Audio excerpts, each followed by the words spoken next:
A very good evening to all of you and welcome to a brand new edition of News First Weekend coming to you live from our Newsfirst studios in Colombo. I'm Arundhati Mudanayaka. Let's take a look at the headlines. Iran pledges to double Sri Lanka's oil refining capability. Iran's president pledges to continue with the nuclear deal with other countries in spite of US withdrawal. Fishing community takes to the streets over fuel price hike. Private bus owners threaten to go on strike if minimum fare is not increased to 15 rupees. Flash floods in the Gaul and Kalutere districts.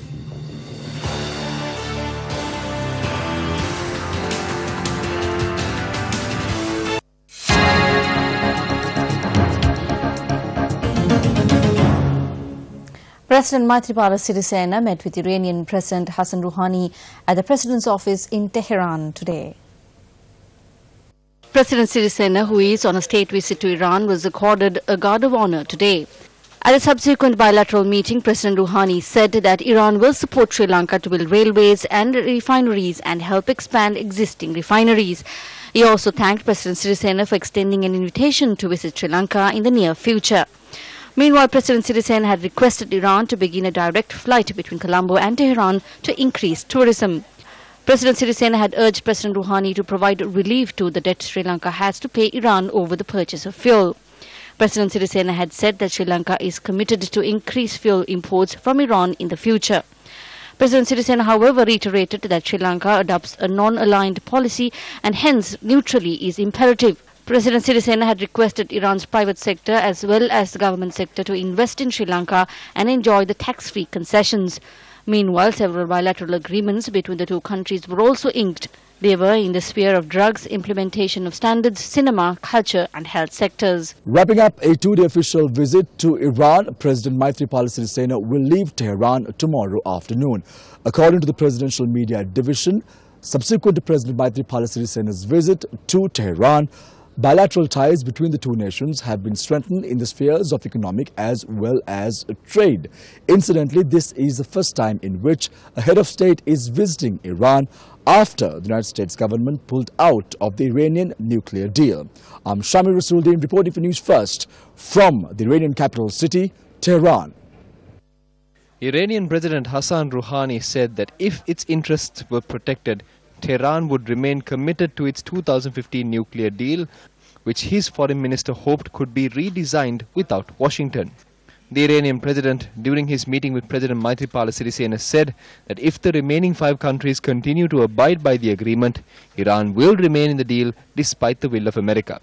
US President Donald Trump's pullout has upset Washington's European allies, cast uncertainty over global oil supplies, and raised the risk of conflict in the Middle East. It has also highlighted divisions among Iran's political elite. Rouhani made similarly conciliatory comments on Tuesday, and on Saturday his foreign minister Mohammad Javad Zarif embarked on a tour of other signatory nations to the accord in a last-ditch effort to save it.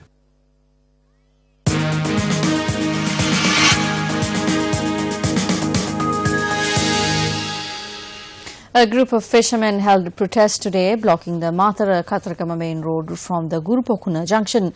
They were protesting against the diesel and kerosene oil price hike.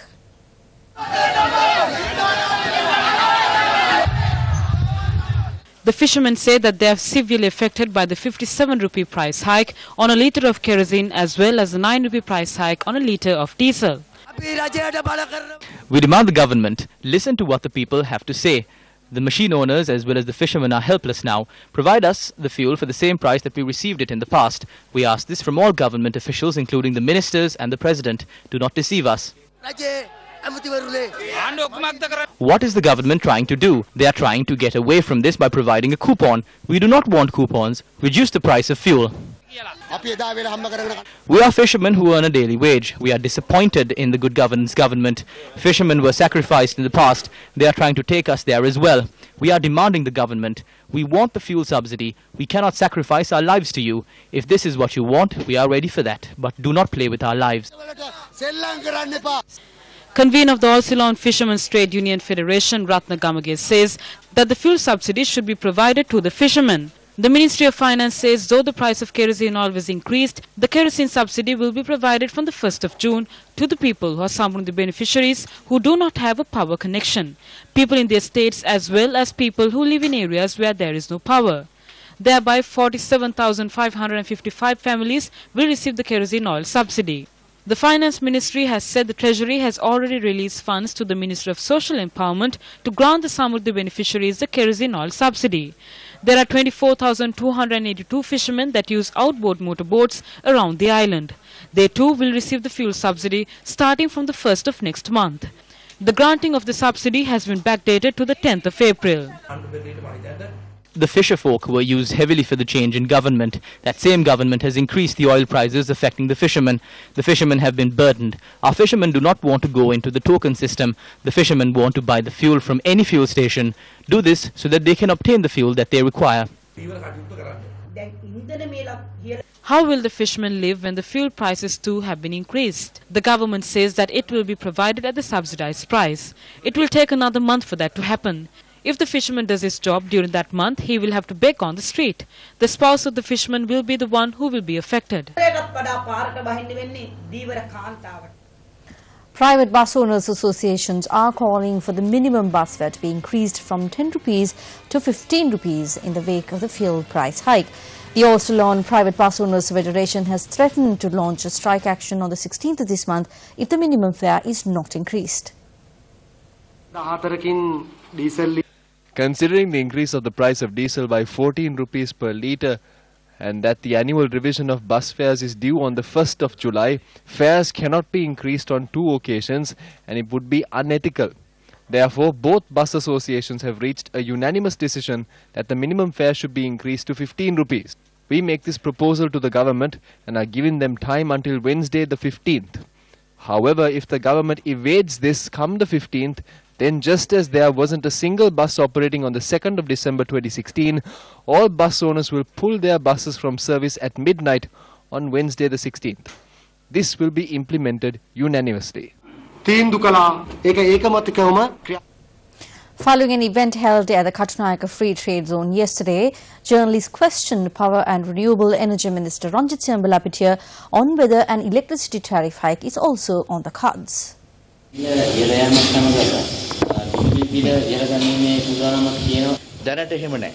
That is not the case at present. We always decide on the electricity tariffs with the utmost consideration given to the consumers in this country. Although the Electricity Board is a commercial institution, I believe it is the largest welfare institution in the country. The price per unit is about 17 or 18 rupees, and with the increase in fuel prices, this may increase a little. We sell electricity to low-income consumers at 4 rupees per unit. There is no need to be curious about it. We will always take the best decision. The extraordinary Gazette notification detailing the duties and functions of the ministries was issued yesterday by the Presidential Secretariat.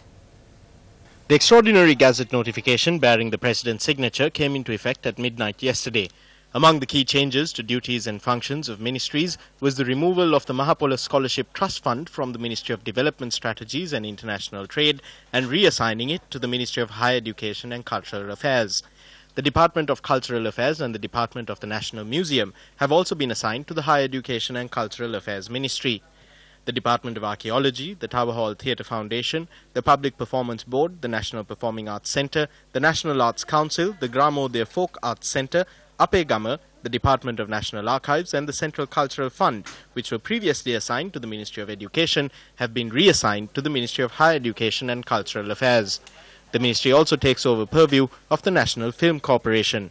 Among other notable changes, the Institute of Policy Studies, or IPS, has been removed from the purview of the Ministry of National Policies and Economic Affairs. The duties and functions previously assigned to the Ministry of Social Empowerment, Welfare and Kandyan Heritage have been reassigned under 2 ministries.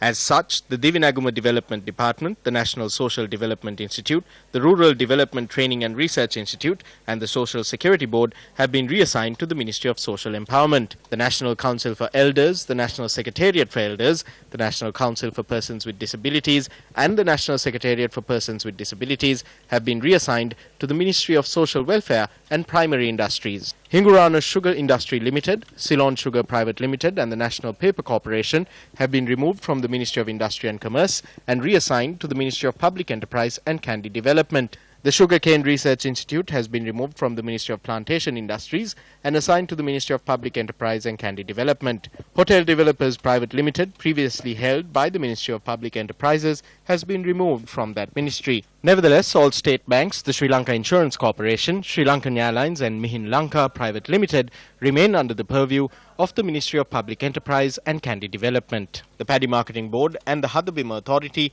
which were previously under the Ministry of Rural Economic Affairs, have been reassigned to the Ministry of Agriculture. Now, 2 ministers from the UNP were questioned on the future plans of the party. Let's take a look at what they had to say. These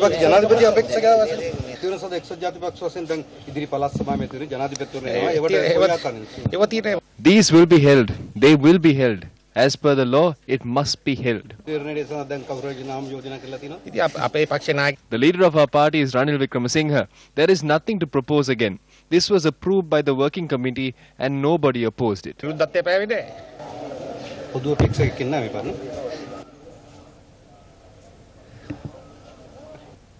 SLFE spokesperson Dilan Pereira, who recently defected from the government, outlined the party's future plans during an event held in Haliyala, Badulla today.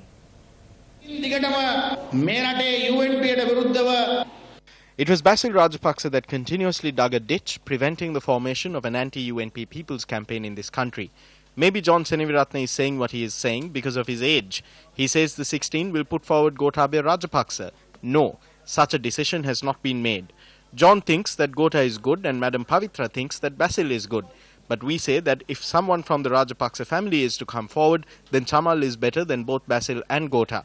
But there is the question as to whether we want a Rajapaksa to run for the presidency or not. We must put forward a leader for the presidential election with the agreement of both the current leader Maithripala Sirisena and Mahinda Rajapaksa. Now, speaking at an event held in Rann at Hengol yesterday, UPFA General Secretary Minister Mahinda Amarveera had this to say on strengthening the SLFE. It has been 27, almost 28 years since we came into politics. Throughout this time, the public have maintained their trust in us because we have stood straight within a single party. Therefore, in our politics, we will never work towards joining the UNP. At the same time, we will not join the flower bud they are forming either. I guarantee that we will continue to remain in the SLFP and that we can form an SLFP government. If we work throughout the next few months, we will be able to turn the tables completely and take the SLFP to victory. President Maithripala Sirisena has said he will not retire from politics. He is not going to contest for the village council. He will contest at the next presidential election. President Maithripala Sirisena is the only leader who can win the trust of the Sinhala, Tamil and Muslim people. Now, speaking at a media briefing held in Colombo today, civil activist Kirti Thennakon highlighted several problems that have arisen in the power and energy sector. The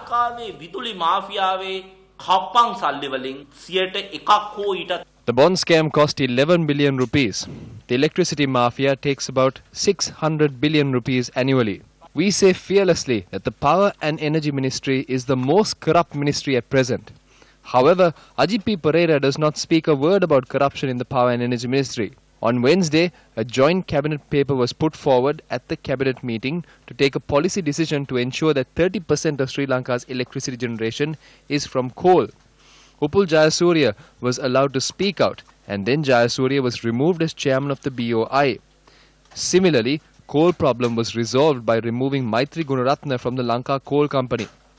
At present, Power and Energy Minister Ranjit wants to remove the Director General of the Public Utilities Commission, Kumara Singh. What are these people saying?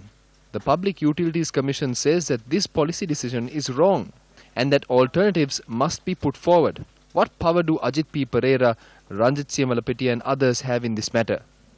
Ajit P. Pereira mahatmata, Ranjit Siyamalapitiyata, අනිත් ඔය කියන පුද්ගලයන්ට මොකද්ද තියෙන බලය? The Intercompany Employees Union, the umbrella private sector union affiliated to the JVP, convened a media briefing in Colombo today. මේ රනිල් මෛත්‍රී ආණ්ඩුව The Ranil Maitri partnership government has pawned the Employees Provident Fund. An agreement has been signed to secure a loan of $300 million. This rogue agreement was signed in 2016. They have already taken $125 million off that loan. This is being formulated as one program in the government's plan to secure economic development come 2025. You may recall that during the Rajapaksa family regime, the EPF lost a total of 28 billion rupees in investments in the stock market between 2008 and 2012. 11 trade unions filed a petition before the Supreme Court. Rajapaksa's Chief Justice said when you do business, you incur losses and therefore the fund must bear the loss. We can certainly recall the bond scam which transpired recently. The EPF incurred a loss of 8.5 billion rupees as a result. At present, there is about 2 trillion or 2,000 billion rupees in the fund. බිලියන 2000කට ආසන්නයි. The Disaster Management Centre says more than 8,300 people in the Galle and Khaltar districts have been affected by flash floods triggered by heavy rains. A Deputy Director of the DMC, Pradeep Kodipilli, said 635 people from 157 families in the Khaltar district have been affected. Flash floods have affected communities in the Kalutara, Panudura and Beruwala administrative divisions. Several homes in the Nuhudu area in Galle were inundated when the Bambagala Alla broke its banks following heavy rainfall.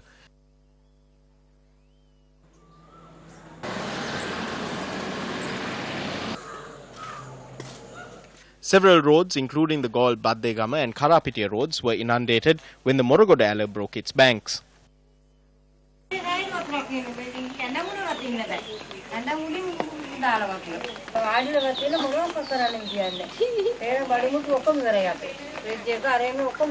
The DMC says that floodwaters in the area are receding gradually.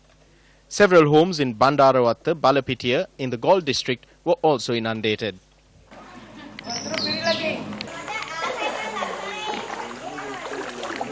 මේ දම්පැත ඇලෙන් දිගටම මේ මිනිසුන්ගේ මේ ගෙවල් මැද්දෙන් තමයි මේක යන්නේ. ඒතකොට මේ සභාවෙන් හැරුවට එකම බෝක්කුවක්වත් මේකේ ලොකු කරේ නැහැ. අඩි 6ක කානුව තිබුණාට අඩි 3කට 2කමාරකට බෝක්කු දාලා තියෙන්නේ. දිස්ත්‍රික්කේ ඉන්න മന്ത്രിවරයෙක්වත් ගමේ ඉන්න മന്ത്രിවරයෙක්වත් නිකන් හරි ආවේ නැහැ. වෙන කිසිම මේ රටේ ඉන්න වගකීම් කවදාවත් මේ වතුරට යටවීම ගැන නිකමනට වචනයක් කතා කරලා නැහැ. ග්‍රාම සේවක මහත්තයාට කිව්වහම කිව්වේ පාන් ගෙඩියක් හරි දෙන්න පුළුවන් පැය 48ක් වතුර තියාගන්න කියලා.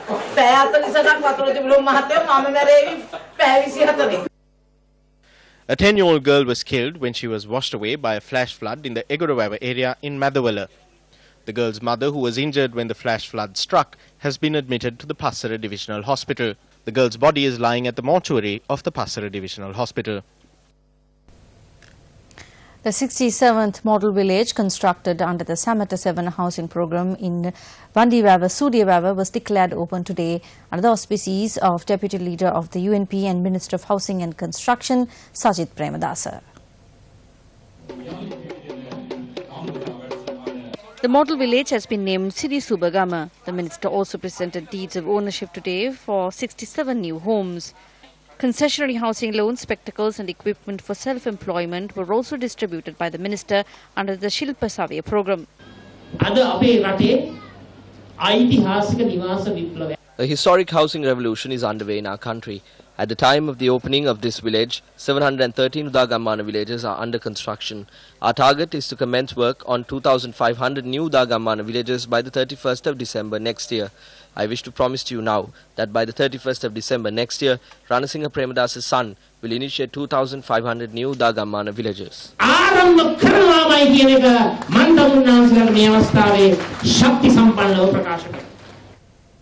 Residents of Station Road in Ratmalana complained that they are facing many hardships due to a wastewater treatment project being operated on the road by the Ministry of Water Supply and Drainage.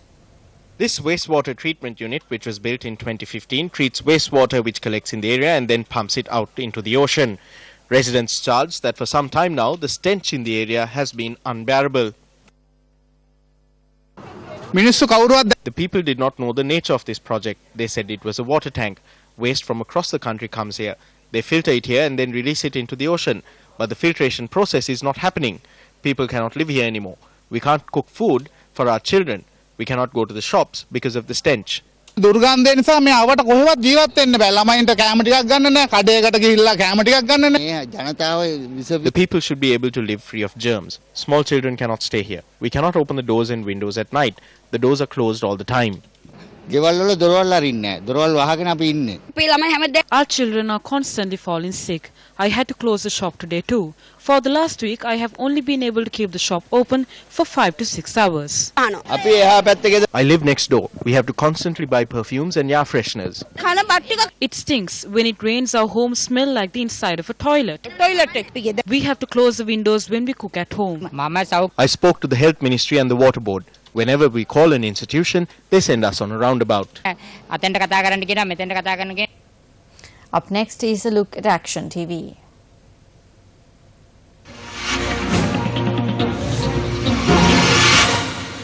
While a luxury Montero SUV is currently among the vehicles owned by the Ministry of Education and is available for use as the official vehicle of the Secretary to the Ministry, the current Education Secretary Sunil Hettiarachchi has for the past year been using a BMW obtained externally on a monthly lease of 475,000 rupees.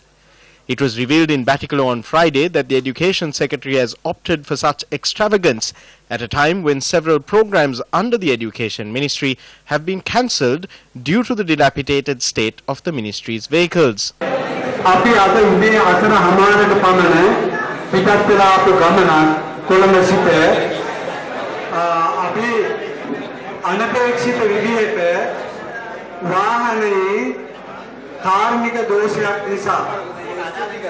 Kurunegala සිට අපිට සෑහෙන වෙලාවක් මග නතර කරමින් එන්නට සිදු වුණේ 4:00 සිට අපි 3ට විතර නැගිට්ටේ කොළඹ සිට අපිට නියමිත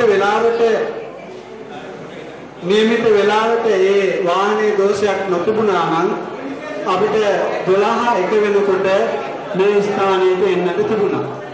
Divisional education directors and assistant directors from across the country arrived at the Sarvodaya Centre in Batticaloa on Friday in order to register for a training camp. If not for the technical fault with the vehicle highlighted by the Ministry's Director of Religion and Ethics, the registration could have been carried out at 6 p.m. This is the agenda for the two-day mindfulness camp. The agenda and accompanying letter were issued on the 25th of last month by the Education Secretary. The Secretary's letter notes that the mindfulness camp is being carried out by the Ministry together with Dr. Tara Dimel in order to promote the psychological integrity of students and teachers. If the school teachers and students of this country are suffering from a lack of psychological integrity that warrants the organizing of such a training camp, it is a very serious issue. The country should be made aware of when and where the Ministry determined that the lack of psychological integrity was a problem facing the education sector. These people who had followed the instructions of the Education Secretary's letter and arrived at the Sarvodaya Centre in Batticaloa before 2 p.m. on Friday were only informed that the mindfulness camp had been cancelled close to 9 p.m. We have plenty of official duties to carry out, but we sacrificed all of that and came here with respect to this letter. Can an official from the Education Ministry at Isirupaya who can be accountable to us come forward here? If something had happened to anyone here today, if they had to face some sort of life-threatening incident, who would be accountable? The Education Minister? The Secretary? My brother Hemanta is at the Ministry. I will speak to him too. Who is accountable here? The food and lodging promised to participants through this letter were not afforded to any of the people who gathered in Batticaloa. When the group raised questions about their lodging, the individual in charge of the Sarvodaya Centre in Batticaloa informed them that the centre only has the capacity to provide lodging for 20 people. Is this official, who having arrived at the self-drawn conclusion that there is a lack of psychological integrity among teachers and students, then proceeded to cause undue physical and psychological stress to over 600 people, capable of continuing to hold the stewardship of an important ministry such as the Ministry of Education? Secretary to the President, over to you.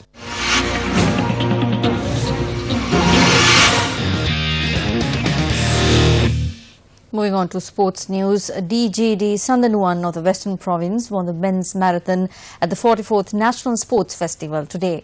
Sujani Pereira, also from the Western Province, won the women's marathon. DGD Sandanuwan clocked a time of 2 hours and 26 minutes and 23 seconds to complete the marathon that was held in Padeniya in Kurunegala.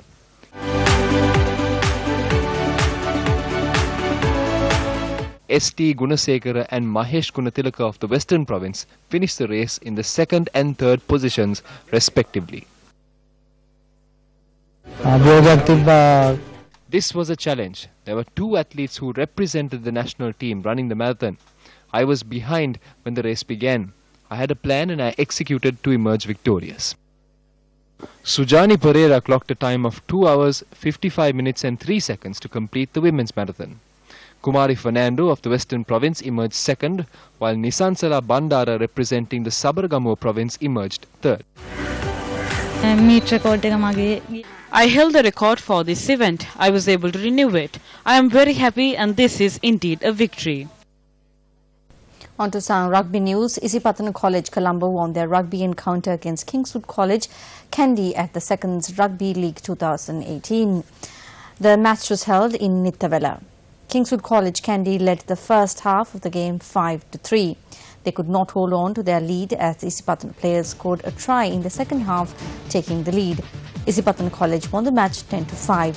A clash broke out among the spectators. However, the police intervened and controlled the crowd.